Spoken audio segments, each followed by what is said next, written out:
The dog's grave digger. Rick swerved a fraction of a second too late. His car's tires screamed, leaving black tracks on the asphalt. Then there was a muffled thump. Rick felt a jolt move through his body, and the car rocked to a halt. For a moment, Rick didn't dare do anything except breathe. Then he swore, loudly, and threw open the door. His car's high beams sliced through the night darkness, leaving trails of pale gold on the road. The markings from his tires spread out in a lazy loop, starting where he'd first seen the dog and ending 3 feet too late. Rick knelt beside his car and looked over the result of his accident. The lumpy, bloody clump of fur was definitely dead and was barely recognizable as a dog. The impact must have killed it instantly. Thank goodness for small blessings. Rick grimaced and felt around its neck, but it didn't have a collar. A stray, then. It does look thin. Something about its nose, though, made him think it was a purebred. It might have been a stray when he'd hit it. He suspected it was because there weren't any houses for a 20-minute drive in each direction, but it had probably been someone's pet at one time. Rick swore again and pulled off his jacket. He'd lost a dog of his own when he was a child. The driver hadn't even stopped. The inhumanity had cut him deeply, and even 20 years later, he couldn't imagine leaving the animal on the side of the road. If it had belonged to a child, that child would want his pet treated respectfully. The body mostly hung together, though one of the legs was only attached by a strip of flesh and a few muscles. Rick shrugged out of his jacket, "Good thing I'm wearing the cheap one tonight," and wrapped it around the dog, then carefully lifted the bundle into the passenger seat. He returned to the driver's seat and hesitated as he tried to decide what to do with the animal. He could take it to a vet and hope they disposed of it kindly. Or he could take it home and bury it in his backyard. Or... Rick put the car into gear, a smile growing across his face as he remembered what he had stored in the trunk. He'd bought a full set of gardening equipment the week before and hadn't gotten around to moving it out of his car. Among the shears, spades, and gloves was a shovel. And surrounding him was a forest. Yes, a burial in the woods, where its body will nurture the trees. It's the best thing to do. Rick drove until he found a gap in the trees wide enough for him to maneuver the car into. He drove past it, then reversed, so that the back of the car would be facing the woods. He was able to get the car about 20 paces into the forest before it became too thick for him to continue. It wasn't quite far enough to disguise his car if a wayward driver happened to look in his direction, but at least it was more private than leaving his vehicle on the road. He hoped no one would see him. Goodness knew what a passerby might think if they saw a lone man digging a hole in the woods at midnight. Rick turned off the car, smothering the headlights. The moon was full and bright, and the trees were sparse enough to let plenty of natural illumination through. The fallen pine needles crunched under his feet as he rounded his car and opened the boot. Inside were the tools lying on a tarpaulin. He took the shovel, walked 10 paces to a clear patch of ground, and started digging. The dirt was tightly packed, but not as bad as he'd been expecting. Even so, it was exhausting work, and he started sweating before the hole was deeper than his arm. It's got to be deep enough, he thought, so the wild animals can't smell it and dig it out. The air was frosty, and his breath plumed in front of his face every time he exhaled. He knew his fingers would have become numb if the exercise hadn't been pumping blood through them so quickly. A car came down the road, and Rick froze. The vehicle was traveling quickly, though, and passed Rick's hiding place without slowing down. The rural road was rarely traveled, even during the day. Rick hadn't passed any cars during the last 10 minutes of his drive, so he didn't expect to be disturbed again. He dug until the sweat stained the underarms and back of his t-shirt and stuck his dark hair to his forehead. He'd made a good hole, a little larger than the dog would need and deep enough that the bones wouldn't come up for a long time. Everyone deserves peace. Panting, his limbs trembling from the exertion, Rick climbed out of the hole and turned back to the car. Instead of going to the jacket-wrapped bundle in the passenger seat, he went to the boot and pushed the tools off the tarpaulin. Then he grabbed the corner of the blue material and pulled it out of the boot, straining against the weight. Dead weight. He chuckled to himself as he hauled his baggage towards the hole. She'd go in with the tarpaulin, of course. A little extra insurance to protect her from being dug up. The tarpaulin couldn't be traced back to him. He'd bought it 2 states away at the same time as the tools, a complete set, to ensure there was no suspicion, and paid with cash.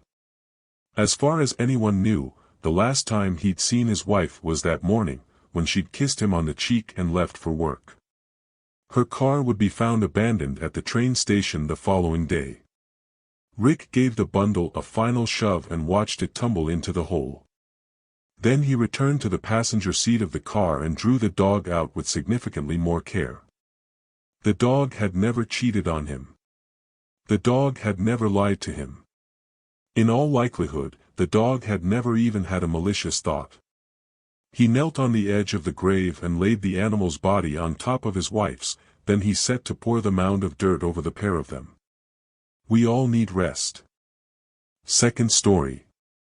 Knocker. Carla used an oar to push off from the shore. The canoe rocked as it swept past the rushes clustered around the lake's border and entered the clear water. The icy cold wind snapped at her exposed skin, but the jacket she brought protected her from the worst of the chill. Night creatures wailed mournfully from the forests bordering the lake, but their calls became increasingly remote as Carla steered her canoe toward the lake's center. The moon wasn't quite full, but it was close, and the lights created odd ripples across the water where her paddle disturbed its surface. Once she was far enough into the lake that the cabin's lights were a faint glow, Carla pulled her oar back into the boat. The canoe continued to roll in the tiny waves she'd created, but it gradually stilled. The air was calm, and in the distance, the water was still enough to act as a mirror for the sky.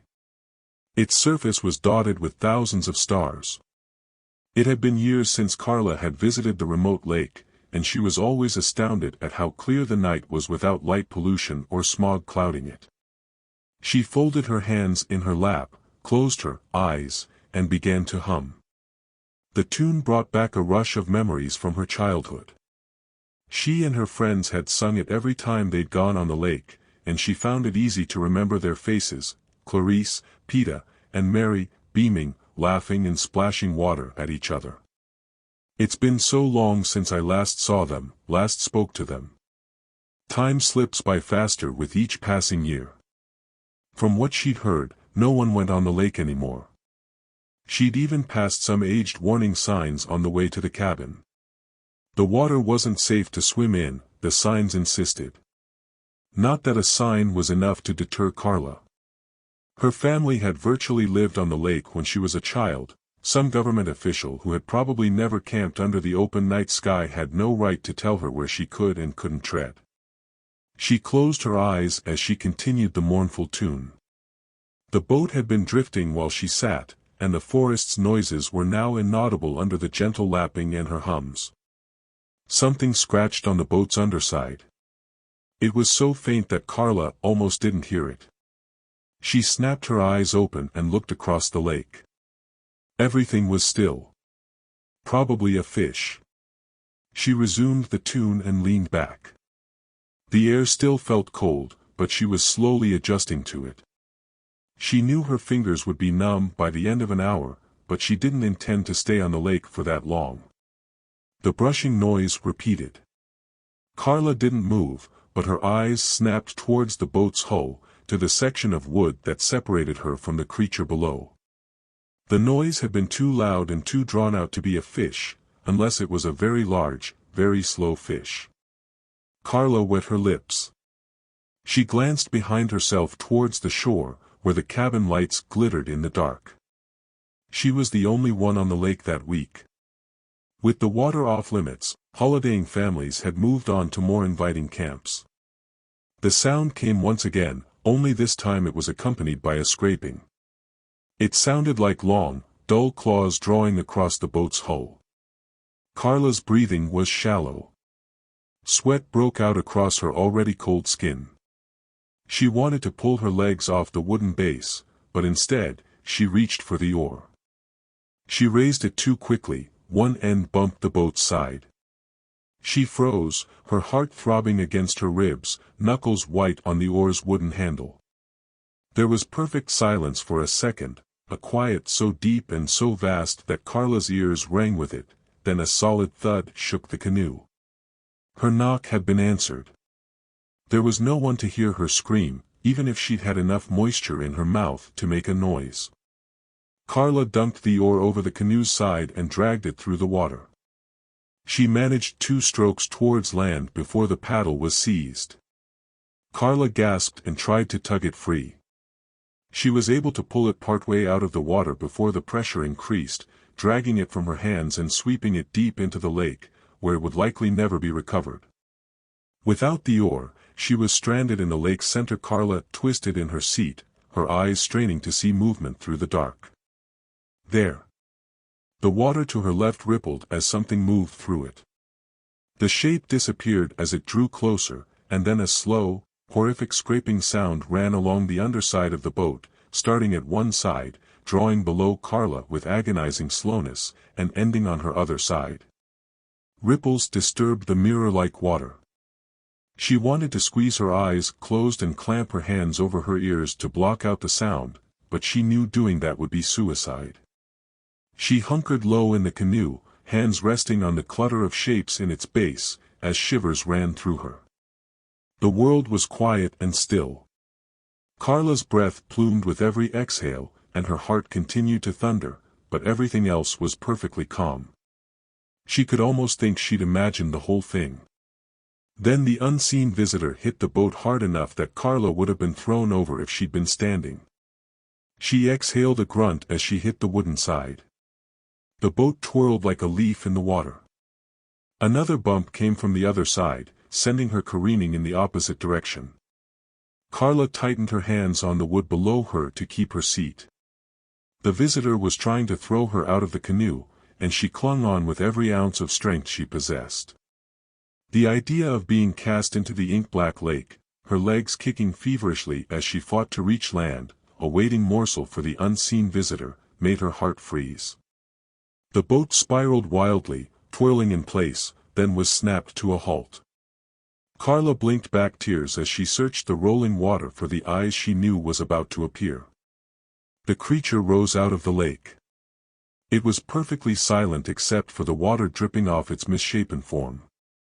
The eyes, hundreds of them, all human, scattered erratically over its pulsing, off-gray hide, swiveled to look at her. She thought she recognized a pair.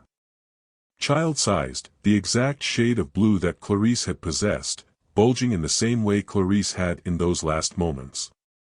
They had thought they were being brave by leaving camp in the middle of the night. Their parents had been asleep, and they were eager to reach the opposite shore and explore the woods before going home. Peta's oar had been pulled out of her hands as they neared the lake's center. Confused, she'd leaned over the boat's edge to peer into the water. She'd been pulled in. Then came the scraping and the rocking. Mary had tried to stand and toppled over the edge. Clarice and Carla had clung to each other in the boat's base as the bulging-eyed creature rose out of the water, reached forward, plucked Carla's friend out of her arms. At first, she hadn't known why she had been spared that night. It was only during the following years that a sense of purpose had come over her. Carla's fingers tightened around the wood in her hands. She lifted the harpoon, a decade of practice and the throbbing adrenaline making the barbed spear seem to weigh nothing, and turned to face the visitor. Hundreds of eyes from countless lost souls stared at her, lidless and unblinking, and Carla stepped forward to claim her revenge. Third story. 6th floor. I should have come earlier in the day. Jack took his hands out of his leather jacket pockets and rubbed them together. The towering abandoned apartment building was shrouded in shadows at that late hour, and it was impossible to see through the windows on the 6th floor. He turned to look at the building across the street. Hutchison and Proud, attorneys at law. The noble name belied a fundamentally seedy business that barely scraped by in the slummy downtown suburb. But his girlfriend, Cammy, worked there as a secretary.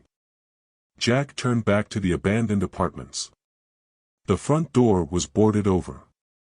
He knew there would be other ways to get in, broken windows and ledges and doors without locks, but the thin plywood was rotting from age and had fractured with a solid kick. It felt good to break something. Cammy had been upset for weeks about what she saw through the sixth-floor windows, and her constant crying had built a tension in Jack that could only be solved through violence. Inside, the foyer was full of dust and long-abandoned cobwebs. A scrabbling sound came through one of the gaping black doorways. A rat, probably. Jack rubbed the back of his hand across his nose and glowered at the dark area. The building had been vacant for more than 10 years. It was in such bad disrepair that Cammy claimed it would be cheaper to knock it down and build a new building than to renovate it. But the downtown suburb already had too much housing for its dwindling population. Whoever owned the apartments must have given them up as a lost cause. Broken glass, tiles, and dusty plaster coated the staircase and scraped under Jack's shoes as he climbed.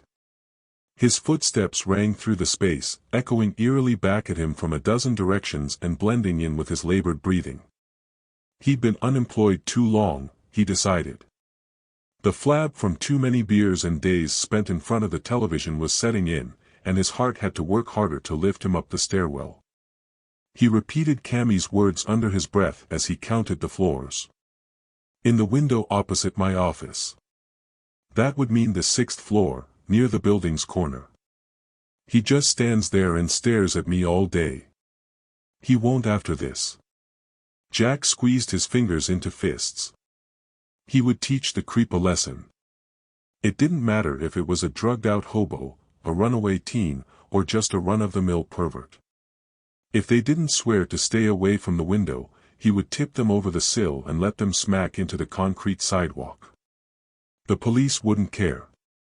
Deaths were common in the area, and unless they were blatant murders or easy to solve, they were mostly swept under the rug. The stairwell opened onto the 6th floor, and Jack paused to catch his breath. The empty hallway stretched ahead of him, sad and decaying. Half the rooms were missing doors, and one dying sunlight came through them. The whole area smelt of urine, rot, and sickening organic decay. He sniffed, rubbed at his nose again, then set out down the hallway, counting the rooms as he passed them. It'll be one of the windows furthest along. Second or third from the corner room, probably. That would look directly out at Cammy's window. He peered into each room. A couple still held furniture, though they were so badly damaged that they would be worthless. Rat droppings were thick on the ground.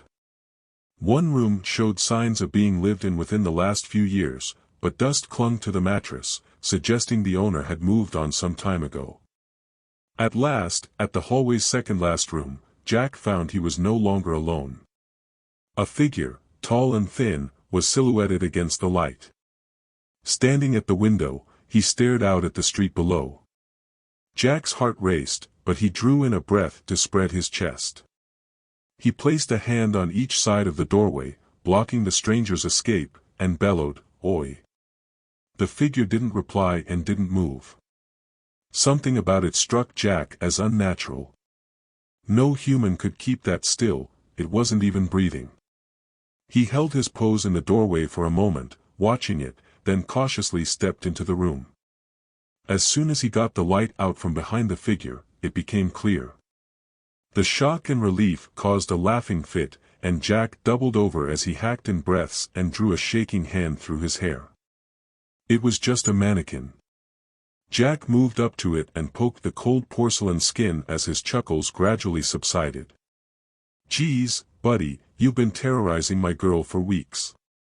He pulled his mobile out, took a photo of the figure, and sent it to Cammy with the caption, "Found the creep opposite your window.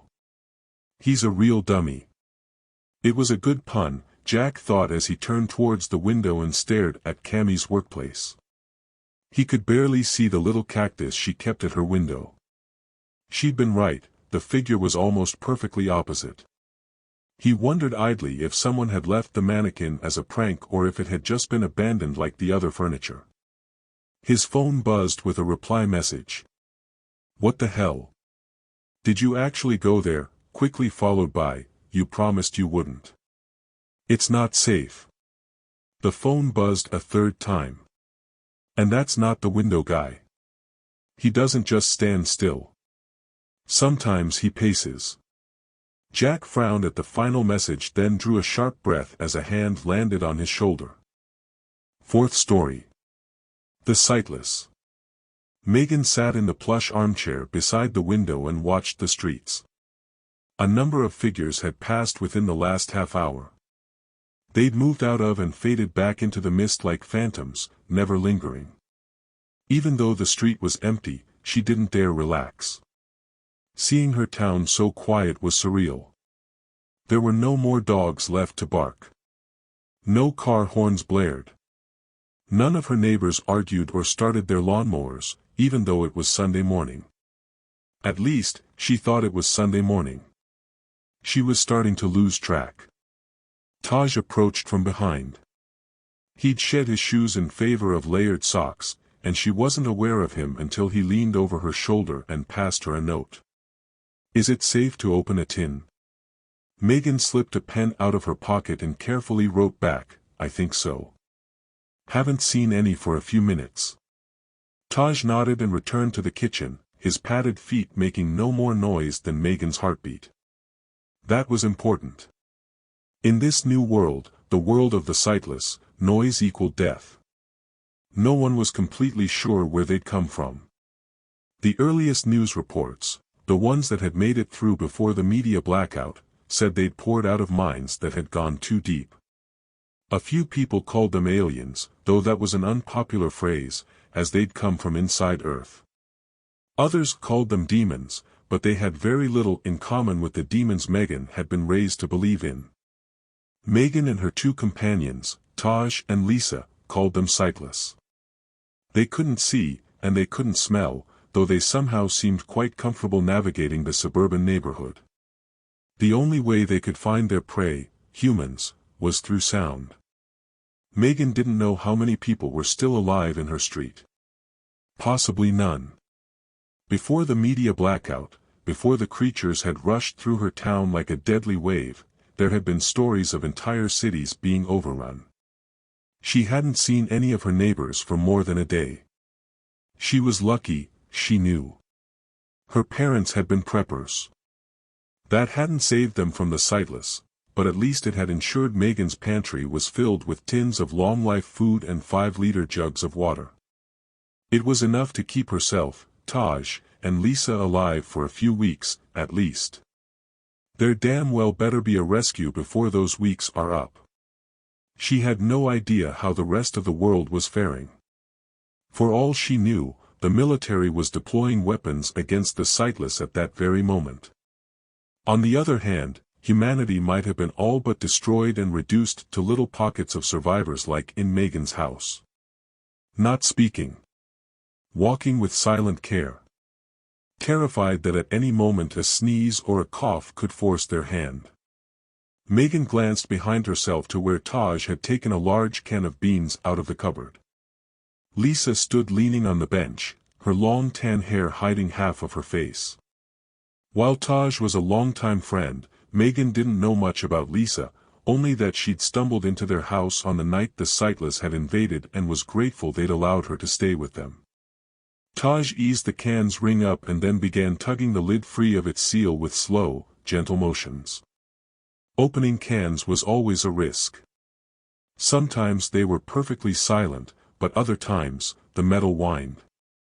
They tried to reduce their risk by waiting until there weren't any sightless in the streets, but mist had rolled through that morning and reduced Megan's visibility to less than a dozen feet. Taj had the lid halfway off when it let out a high-pitched squeal. He froze, and his eyes bugged. Megan rose to her feet and stared at the window, praying that there hadn't been any sightless close enough to hear. One of the creatures slunk through the mist, its eyeless, noseless face turned towards her window. A second followed not far behind.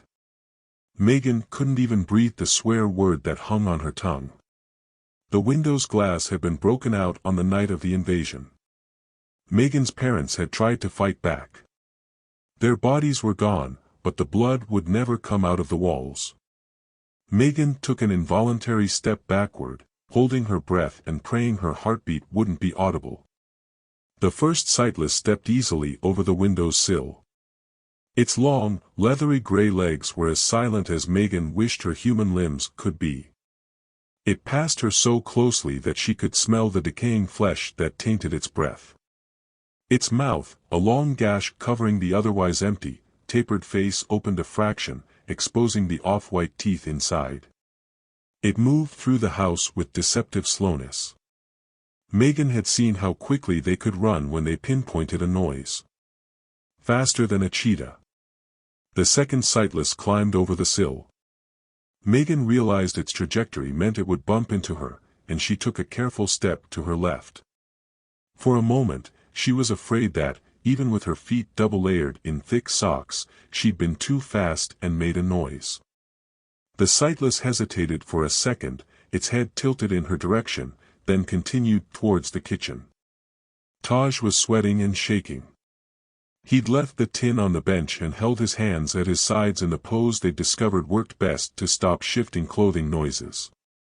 He stared straight ahead, his lips clenched shut, as the sightless circled towards him.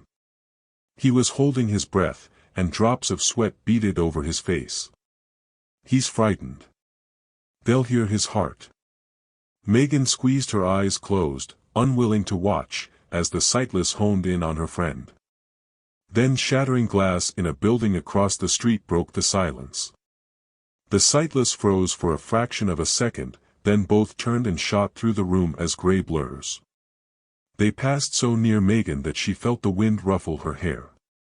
The creatures leaped through the window and crossed the street in 2 paces as they raced towards the unfortunate soul who had been careless enough to make a noise. Megan finally inhaled, drawing breath into her starving lungs, and turned towards the kitchen. Taj had both hands pressed over his face and was shivering.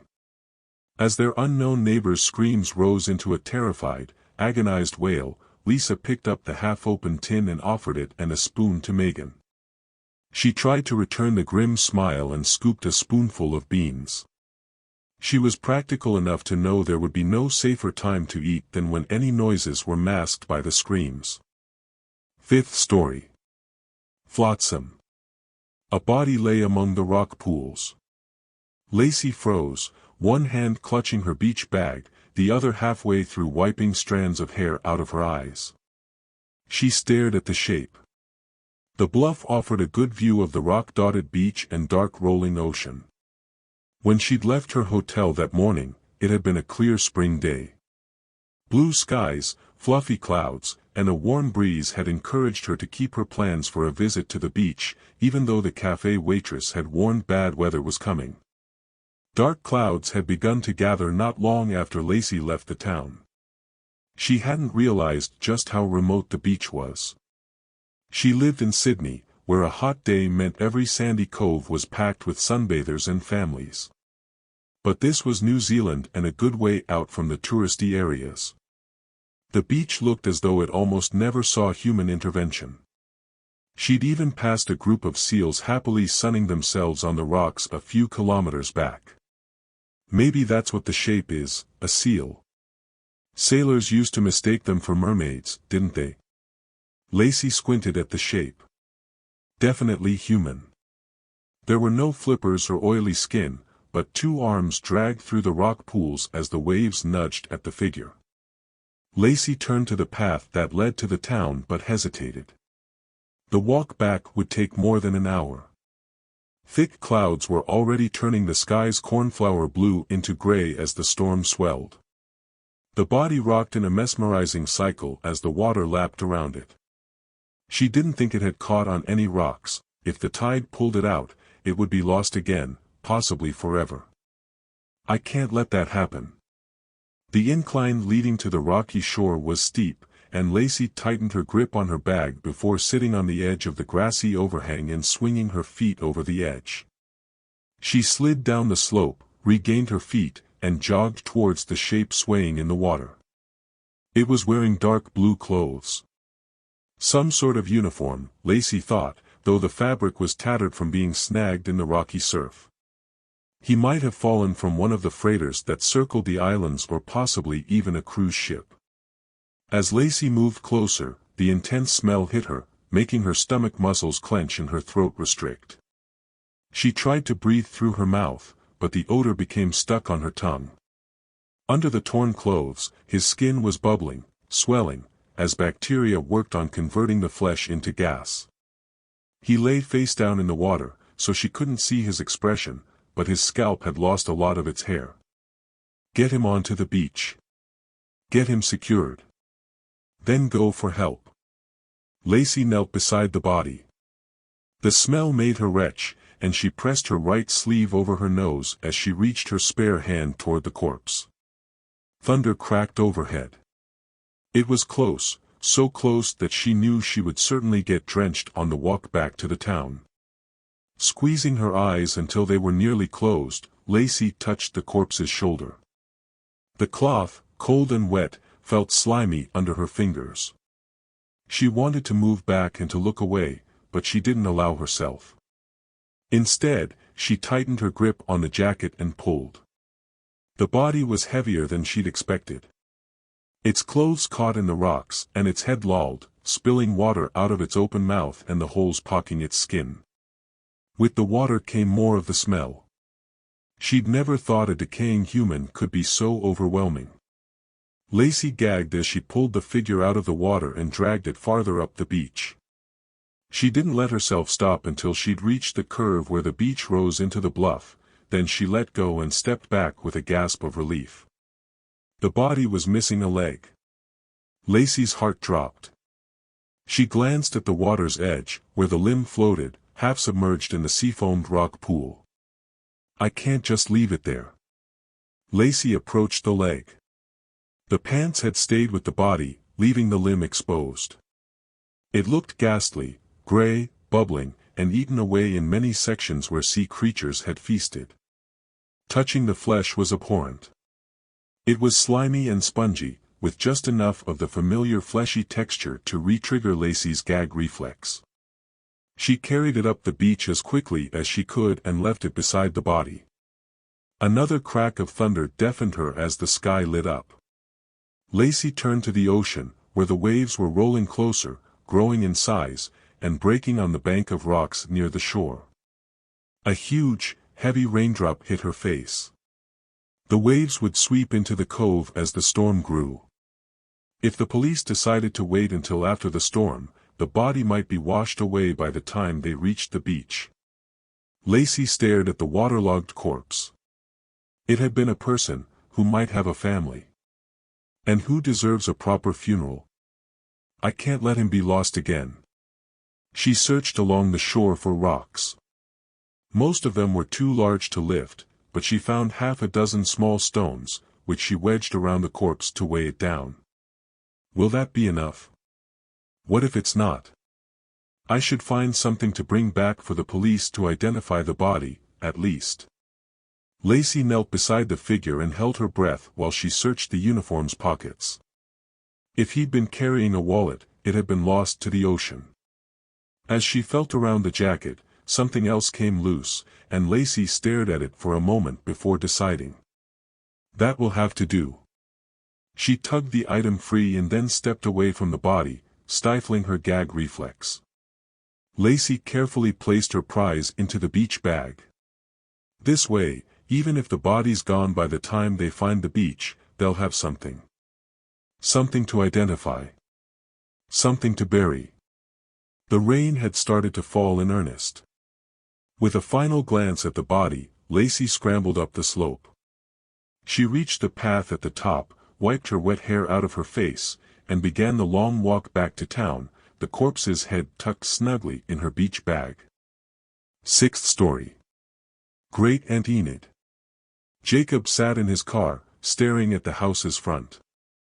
Single-story and narrow, it looked as though it could only hold 3 or 4 rooms. The plants in the front garden were almost dead, save for a bunch of straggling weeds that had survived under the dripping tap. The house's windows were all blinded with dark shutters, and the walls were stained from age. And yet, it still held hints of nostalgia. Jacob could picture flowers filling the front garden and imagine the large, now lifeless elm tree full of bright green leaves in early spring. He remembered his great-aunt, her blue eyes shining behind her glasses, as she held his hand and walked with him to the park. These 20 years haven't been kind to the house. What will they have done to Aunt Enid? Jacob sucked in a deep breath and stepped out of his car. The leaves crunched under his boots as he crossed the road and pushed open the ancient metal gate. It whined on its hinges and stuck at the halfway point. Jacob skirted it and followed the blackened pathway to where the house's front door, tall and faded, sat in the off-white plaster walls. He rapped on the door and listened for the sounds of footsteps. Instead, a voice, cracked and raspy, called, "Come in." Jacob paused before opening the door. He knew almost nothing about his great-aunt, save for a handful of bright childhood memories. Walking with her to the shops, coloring in books she bought for him, and being given a handful of lollies when his parents collected him to go home. He knew he'd spent a lot of time at her house as a toddler, but one day, the visits had just stopped. Jacob had almost forgotten about her until, cleaning out his mother's attic the weekend before, he'd come across a photo of his deceased grandmother and great-aunt sitting together. He'd asked his parents about her, but they seemed reluctant to tell him what had happened. From what he could work out based on their evasive answers and uncomfortable pauses, some sort of falling out had occurred between Aunt Enid and the rest of his family. "Haven't heard from her in decades," his father had said, and his mother had added, in an unusually sour tone, "She's probably still holed up in that house." It hadn't been hard to track down her details, she'd lived in the building for her entire adult life. What had been strange, though, was how isolated she seemed. None of Jacob's cousins or uncles would talk about her, and if they did, they never said much except that she lived alone and didn't have friends. That had struck Jacob as wrong in many ways. No matter what the disagreement had been about, an elderly lady living alone should have some sort of company. Even if it's just a visit from a long-forgotten grandnephew. Jacob opened the door. It caught on the mat lining the hallway, and he had to shove it to get it to move. Inside, the house had a strange musty smell, with undertones of mildew. A grandfather clock somewhere farther in the building ticked. Jacob hesitated on the mat, then the voice repeated, "Come in." He remembered Aunt Enid's voice as being melodic and smooth and her having a good, strong laugh. What called to him was dry and raspy. "I was right, she's not well. I can't believe my family would leave her here like this. She should have someone check in on her a few times a week, at least." Jacob closed the door behind himself and followed the hallway. The house hadn't looked large from the outside, but the hall went on much farther than he'd expected before it opened into a sitting room. His Aunt Enid sat in the chair under the window. At first glance, she looked like a shadow, her black dress pooled around her feet, and her once black hair, which had aged to steel gray, hung around her face in a long, greasy sheet. She sat immobile, her hands lying limply in her lap, her face turned towards the discolored glass. Jacob cleared his throat. "Aunt Enid?" he asked, taking a step into the room. "Hi, it's me, Jacob," she said, her aged, wrinkled mouth framing the word carefully. "I didn't expect to see you again." Though her hands stayed limp in her lap, she turned her torso and head towards him, moving slowly, as though her joints were rusty. Jacob smiled awkwardly. Yeah. It's good to see you again." Her eyes were milky white. "Blind. Why didn't anyone tell me? How can she possibly be living alone like this?" Enid raised one of her hands and indicated to the seat opposite. The hand was curled like a bird's claw, so aged and stiff with arthritis that it was clearly difficult to move.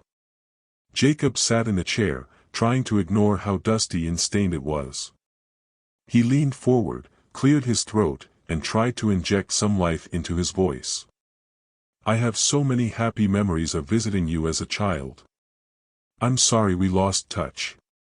Enid's head had followed his movements, even though Jacob knew she couldn't see him. "Your family didn't agree with some of my choices." Curiosity gnawed at Jacob. No one had given a reason for the rift, but he knew it had to be dramatic. His family was generally tight-knit. To outright ignore his aging great-aunt, he couldn't believe it. "Choices?" he prompted. She smiled, exposing a row of surprisingly straight white teeth. "Dentures, surely." "Choices you wouldn't even consider," she said, and turned back to stare out of the window. Jacob wondered if that was how she passed her days, staring blindly into the yard for hours on end until hunger or thirst drove her into movement. Choices you wouldn't even imagine could exist. The unnatural smile again stretched her wrinkled lips until they cracked. What could she possibly mean? What sort of choices did she have to make? Jacob was starting to feel uncomfortable, so he changed the subject to the main purpose of his visit. The sentiment was difficult to express, so he chose his words carefully. "Enid, do you have anyone to visit you? Maybe a neighbor who can pop in every few days?" Enid acted as though she hadn't heard him. Her face had taken on a strange, intense expression as she stared at the window, and her voice dropped to a whisper. "It was a different time back then. When you were offered something impossible, you didn't always question it." Jacob stared at his clasped hands. If it's okay with you. I was thinking I could drop by every now and then. I work at a store only about 10 minutes away, so if you'd like some company, I could come by after my shifts." "Jacob," she said, as though reminding herself of his name. "Do as your family did. It's no good for you to spend time with those who have bartered with their souls." "It's no trouble," Jacob said hurriedly as his aunt tried to rise from her chair. "Really, it would be nice to see more of you, and, I mean, if anything were to happen, ha." It was a cold, hollow laugh. Enid had gotten to her feet and moved around her chair. She was walking strangely, as though her joints had frozen while she sat. Movement on the floor caught Jacob's eyes, and he saw fleshy, white objects had fallen from the folds of his great-aunt's dress. They squirmed on the floor. "Surely those aren't maggots." Aunt Enid turned her head to stare at Jacob, and he realized, with a jolt, that she could see him despite the bleached white eyes. "No," she said, scraping towards him laboriously. "You'll do better to spend your time with the living." 7th story. Red morning. The feed buckets were heavy in Alan's hands as he crossed the yard towards the chicken coop. The sun was barely touching the ground, and the area was dull in the early morning half-light. He'd already fed and milked the cows and could hear the chickens fussing about their cage's door as he neared them. Alan paused and turned towards the wood's edge 40 paces away. Crow cawing drifted across the space, and a flutter of wings just behind the tree line caught his attention. Something had died there during the night, and the birds were feasting. A fox? Alan left the feed buckets beside the coop and crossed to the wood's edge. Foxes had killed 6 of his chickens before he'd poisoned them out of the area. If they'd returned, he would need to set out new baits. The dead animal had to be large, based on the number of flapping, screeching birds, and as he drew closer, Alan's mind shifted from fox to bear.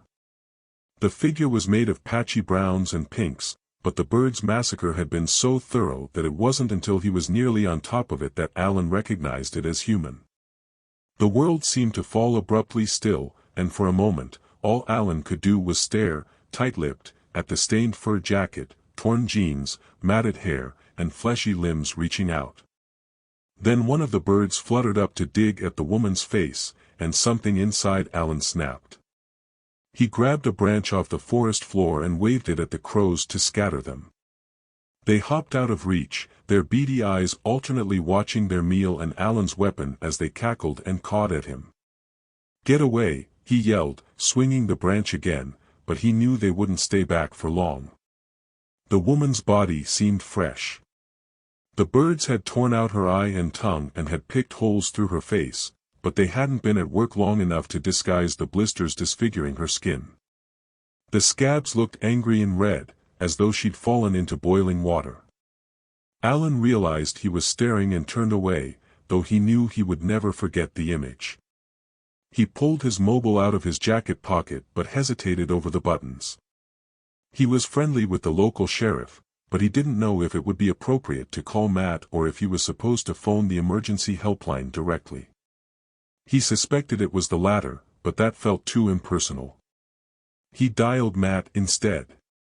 Their town was large enough to see accidental deaths and even the occasional murder. Matt would know what to do. The phone rang and rang. That wasn't too unusual. It was early in the morning, and the sheriff could be in the shower or even still sleeping. Alan waited for the answering machine and said, "It's Alan. Call me back. It's important." Then he reluctantly hung up and dialed the emergency helpline. The crows cackled as they hopped nearer to the body. Alan swiped his branch at them again, then frowned as an engaged tone beeped in his ear. He lowered his mobile and looked at it. The emergency helpline was non-responsive. He blinked, scanned the area, and tried redialing. The result was the same. Alan swore under his breath and tucked the phone into his pocket. He'd need to go to town. Alan didn't want to touch or move the unnamed woman, but he couldn't stomach leaving her for the crows either, so he spent some time finding fallen branches and piling them over her form. He stacked them deep enough that a bird would have trouble getting through, then sent the ring of waiting crows a glower before turning towards his road. His farm was on the outskirts of town but along a main highway. Alan made for the road, thinking it would save some time if he could hitchhike in, but the highway was empty at that early hour. He jogged along the asphalt, his heartbeat throbbing in his ears and his lungs starved for oxygen. He was still a kilometer from town when he came across the car. It was an old blue model that had run off the road. Its nose was wedged into the ditch, leaving its back wheels hanging in the air. Alan slowed as he neared it, then circled around until he was certain there was no fire that could make the fuel tank explode. He peered through the windows, but the car was empty, save for a few empty chip packets and a discarded beanie. He made note of the paddock it had crashed in front of and calculated it would take a disoriented woman less than an hour to stumble across the field and through the woods before collapsing on Alan's property. It would explain how she'd gotten there, but not where the blisters had come from. He kept running. Alan's mind was so occupied by his own problem that he was inside the town boundary before he realized how eerily silent it was. Shops that should have been open were empty and dark. The road was devoid of cars and people, even the few determined joggers who rose earlier than the farmers. Alan slowed to a walk and stared, open-mouthed, at the spectacle. It was almost as if he'd walked into some bizarre alternate world. It took him several minutes to find another person. The barkeeper, a plump balding man who typically didn't go home until 3 in the morning, lay half in the gutter and half in the road. Alan approached but didn't touch him. The way the barkeep was sprawled would have made it look like he'd imbibed too much of his own drink, if not for the angry red blisters puckering his skin. Nausea rose and coated Alan's tongue. He began backing away, moving back towards the town's border, and then he froze as a distant siren pierced the quiet morning air. It sounded like it was coming from the next town. Alan began running again, fear powering his already tired legs. He was just outside the town's border when he heard the jets overhead. He didn't slow his pace but lifted his eyes to see the crafts shoot over the town, spreading plumes of odd purple-tinted contrails in their wakes. He pulled his scarf out of his jacket and wrapped it around his face, praying he could make it to the relative safety of his rural farm before the gas reached the ground. 8th story. Footsteps in the night. Denise woke from her dream, feeling as though she were clawing her way out of a deep, dark lake. Her brain felt sluggish, and she couldn't immediately understand what had disturbed her. Then sounds filtered through, footsteps shuffling on the cold tile floors of her kitchen. Bernard mustn't be able to sleep again. Denise stretched a hand behind herself and felt the familiar indent in the mattress. It was cold. Her husband must have been up for a while.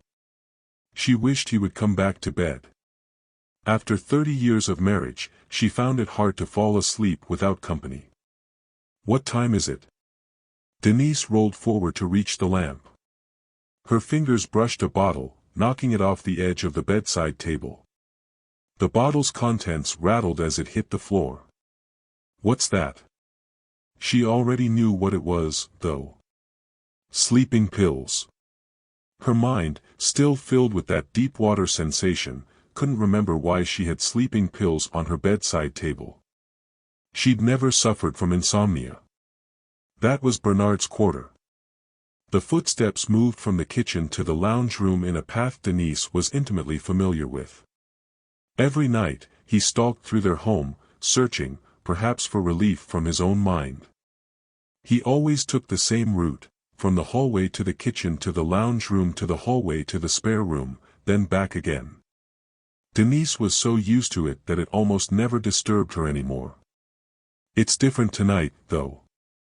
He wasn't taking his usual care to move quietly, and his feet scraped over the carpet to produce harsh shh sounds. Denise's fingers found the lamp's button. The shadows scattered to the deepest corners of the room as illumination fell upon the familiar shapes.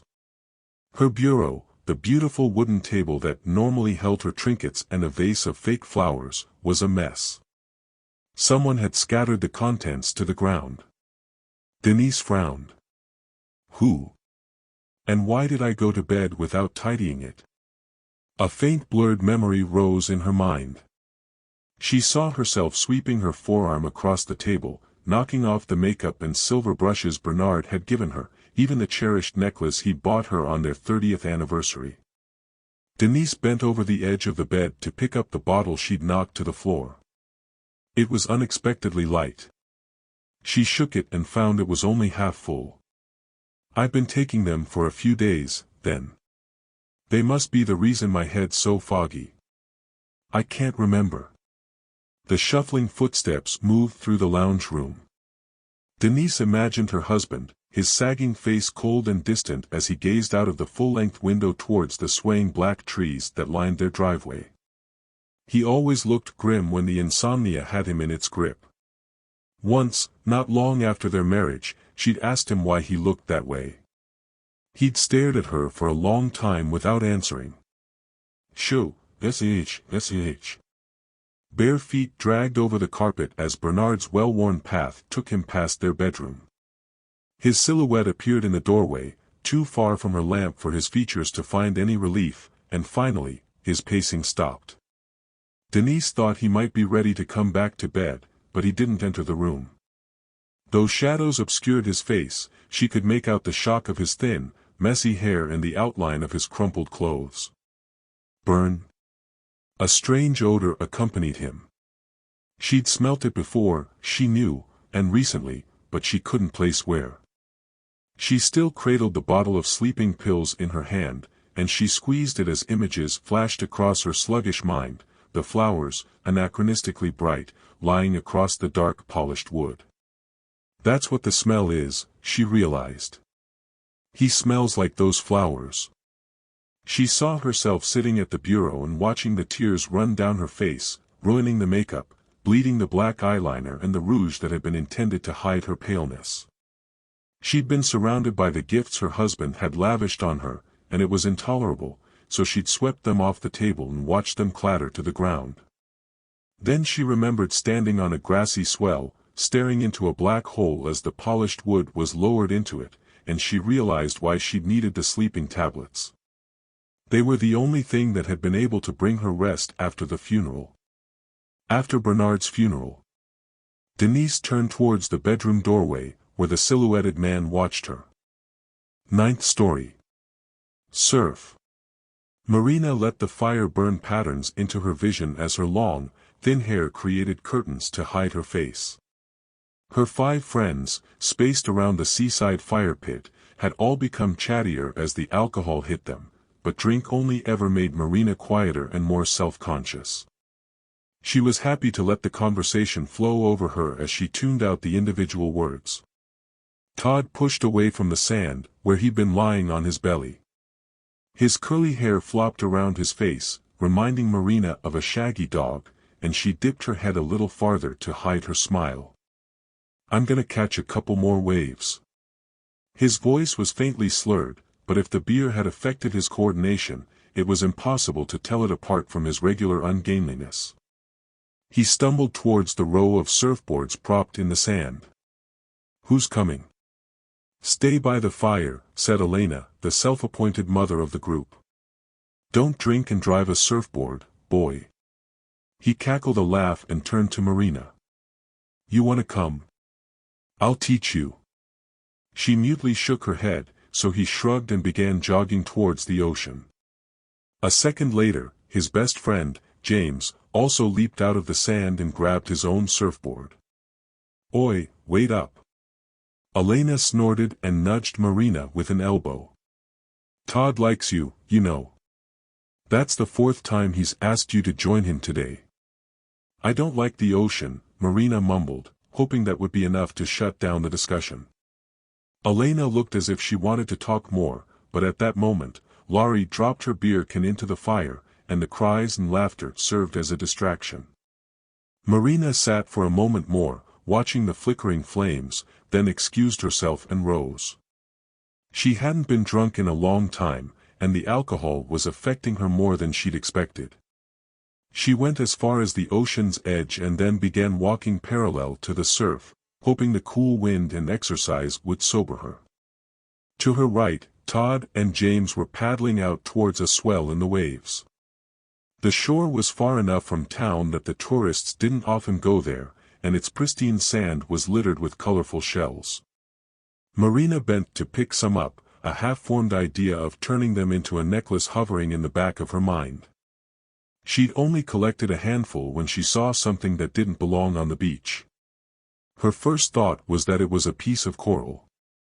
It was thin and only a few inches long, but the color didn't match anything that she would have expected to find in the sand. The waves lapped at it, and as it rolled, she saw its fingernail. Marina opened her mouth to scream, but only a thin whine came out.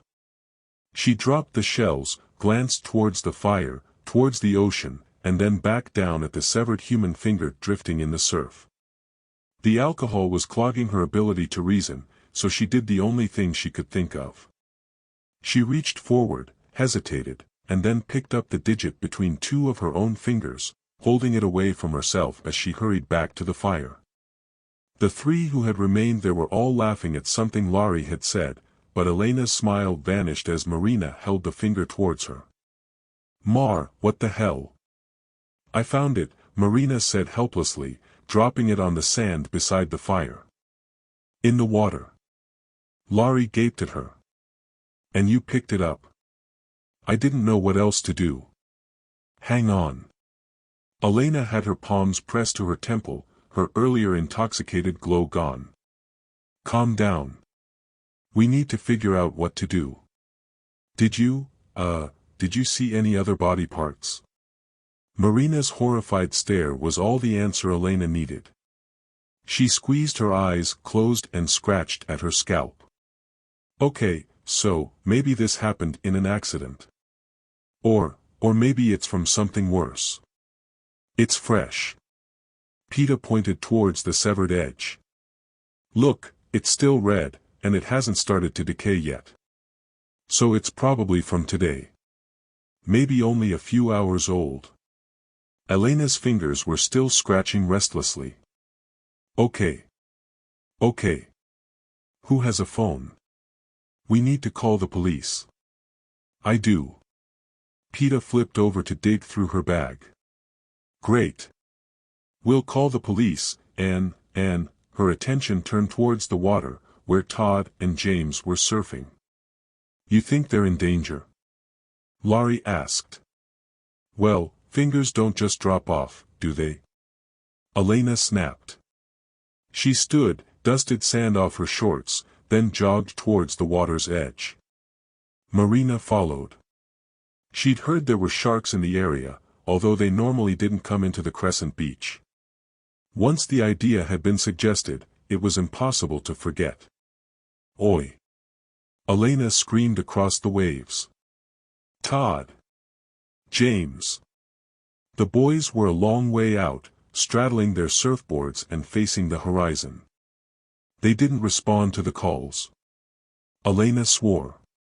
"Come back." Marina, feeling the first real sting of panic, screamed so loudly that her voice cracked. "Todd! They can't hear us." Elena was running her fingers through her hair again and shivering, despite the warm night.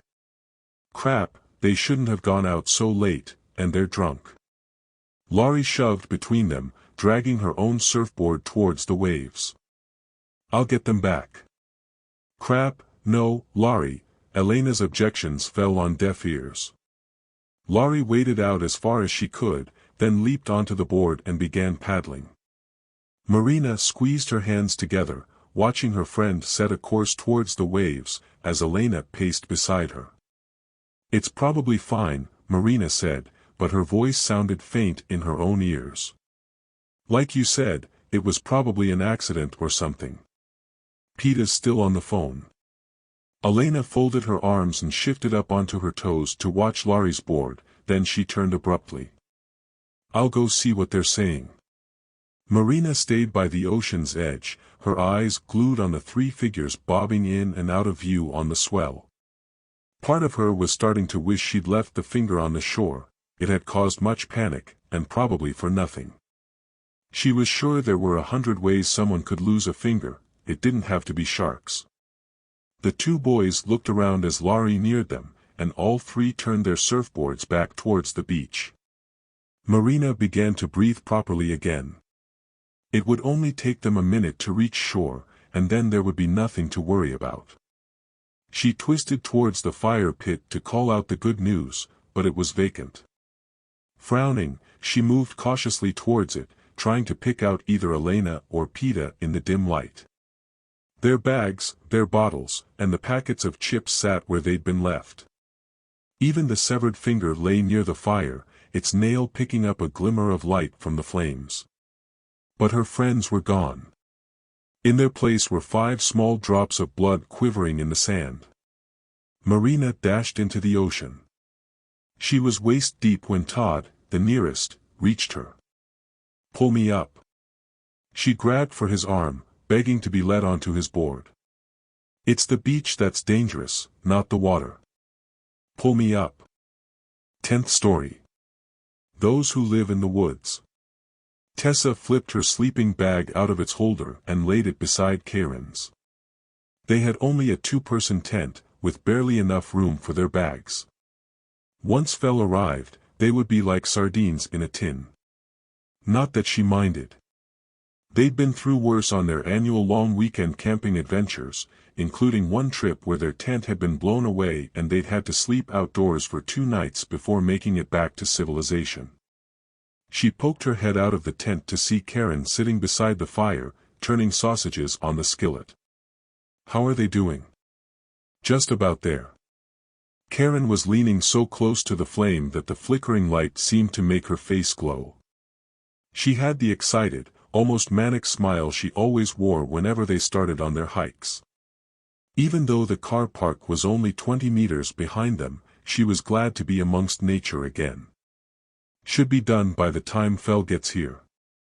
Tessa checked her watch. She really should have been here by now. Unless her boss made her stay late. That guy's a jerk. Oh, he totally is. Karen opened her mouth to say something more, but fell silent as she heard what sounded like squealing tires in the distance. "You don't think that's..." The screeching stopped abruptly, but then, a moment later, she heard what sounded like breaking glass. Karen dropped her fork and rose. They both faced towards the parking lot, which was hidden by the forest and the darkness. The two friends glanced at each other, then Karen said, "I'll go check it out." "Want me to come?" Nah, Karen grabbed the flashlight from where Tessa had left it beside the tent and switched it on. I'll be back in a moment. Watch the sausages. Tessa poked at the splitting sausage skins as she listened to her friend march through the forest. The torch's light faded before the sound of her footsteps did. Then Karen started calling, Fell. Fell. Fael. The night air was cooling rapidly, and Tessa snuggled closer to the fire as she waited. The logs, not quite dry enough for a calm blaze, spat and hissed as the sap was cooked out of them. Karen had fallen quiet, which Tessa assumed meant she'd either found Fell or had given up. The sounds of the woods were magnified in her friend's absence. Tessa gazed at the trees as the isolation started to bite at her. The trunks, dark and rough, stretched high above their camping ground, the leaves blocking out almost all of the stars. She felt as though she'd been transported to another dimension, one without other humans. She hated the idea. Karen should be back by now, shouldn't she? Tessa checked her watch. Nearly 15 minutes had passed since her friend had left. The parking lot was nowhere near far enough away for the trip to take that long. Tessa pulled the sausages, which were so overdone, they were drying out, off the fire and stood. Karen. She half expected not to get a reply, but after a second, Karen returned her call. Fell. She's still looking for her, then. Has something happened? Fell. Fell. Fael. Karen. Tessa yelled, projecting her voice as far as she could. What's happening? Fell. Fell. Tessa crossed her arms over her chest and waited. Karen's voice didn't resume, and she didn't reappear through the trees. Minutes ticked by. Tessa's anxiety rose with each passing second, until she couldn't stand it any longer. She grabbed the spare torch from her bag and moved into the trees. Karen was completely silent now, even when Tessa called to her. Tessa pushed through the thick bushes until she reached the open parking lot. 2 cars sat neatly at the tree's edge, Karen's and her own. A third car, small and pink, sat in the center of the clearing. Fell's skid marks ran from behind its wheels. Tessa rounded the vehicle to look in the front seat, and inhaled sharply. The windshield had been smashed. The safety glass hung together in fractured clumps, but a hole pierced it. Tessa cautiously stepped closer and angled her torch inside. Something dark stained the driver's seat. Fell. Karen called from the trees behind her, and Tessa jumped away from the car. She swung around, her heart hammering, and pointed her shaking torch towards the trees. She thought she saw a figure about 30 paces away, the pale skin was barely visible in the darkness. She began stumbling towards it. Karen. Karen said something in reply, but Tessa was too far away to hear. She began moving faster, staggering through the brush and tripping over fallen trees, to reach the figure. 20 paces away, she pulled up abruptly. The person in the trees wasn't Karen, or Fell.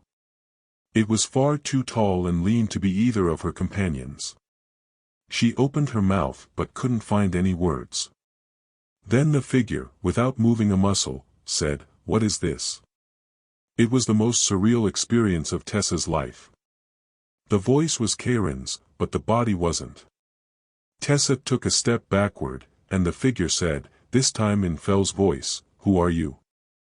What are you doing?" She took another step backward and bumped into something hard and cold. Tessa turned too quickly and lost her balance. She landed amongst the bracken on the wood floor.